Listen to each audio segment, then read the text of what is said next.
This is from Srila Bhaktisiddhanta Saraswati Thakur about household life. And it's amazing what he says. Please pay attention if you're married. And pay attention if you're not married, because you may have to help someone who is married.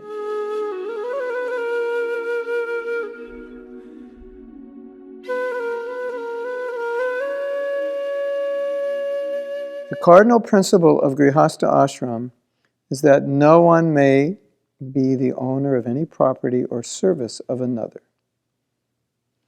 Everyone is only a servant whose activities are ever in the service of the Lord. Similarly, the sole object of everyone's service, as the only master, only friend, only son, and only consort, is Krishna. Excuse me, I just lost it. It's a long quote, and this is the last thing he says. The system of household discipline has its roots in the joint worship of the household deity by all members.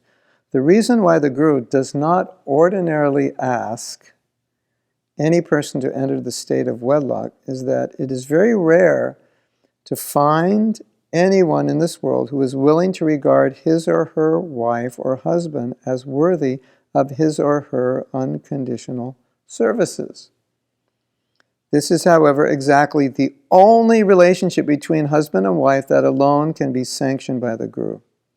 This is from the article Relations Between the Sexes by Srila Bhaktisiddhanta Saraswati Thakur. So basically he's saying that no one should see their husband or wife as an object of their gratification.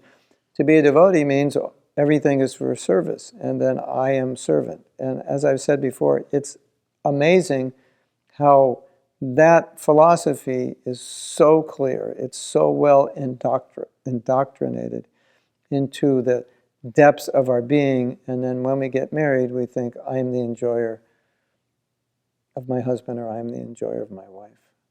And that's why Srila Bhaktisiddhanta is saying it's so rare to actually find a husband or wife who doesn't think or feel that they are entitled to enjoy their husband or wife, but feels or thinks that my relationship solely with this person is to serve and help them.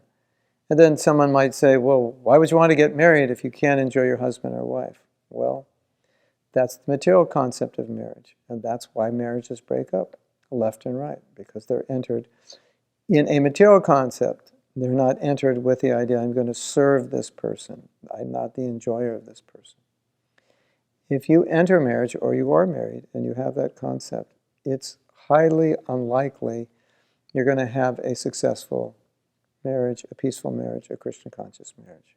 So, I found this quote so interesting, because Srila Bhaktisiddhanta has given us precisely what we need, especially now, the way things are, what every man and woman who's going to get married or is married needs to hear.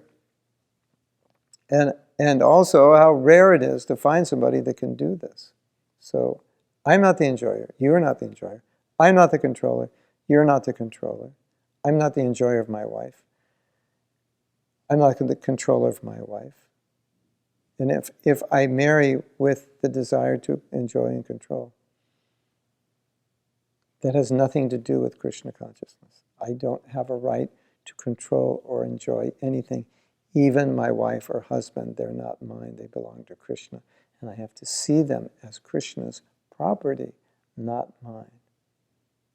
And that's why marriage is so difficult, because it's so difficult for people to get this. It's so difficult for people to accept this, acknowledge this, that I'm entering into this relationship, which is not about sense gratification, which is not about me getting, but it's about me giving. And we're all so selfish. We want to get much more than we give, and it's just not going to work that way. Srila Bhaktisiddhanta Saraswati Thakur ki jai. Hare Krishna. In these daily videos, I often bring out topics that are extremely relevant to our daily lives. Topics that may not always be appropriate for a Bhagavatam class, but topics that should be discussed, should be opened up, we should look at, because they are important, they are relevant, and they resonate with a lot of devotees, and they're issues that we all go through and we all face. That's why I do these videos.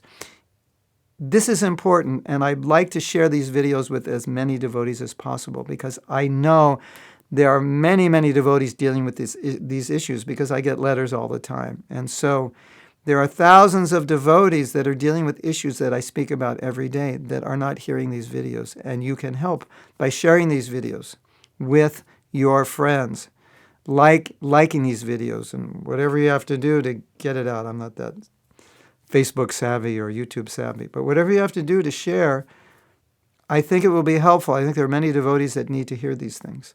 And so if you also agree, then please share these videos with your friends. Share them with your enemies as well. Hare Krishna.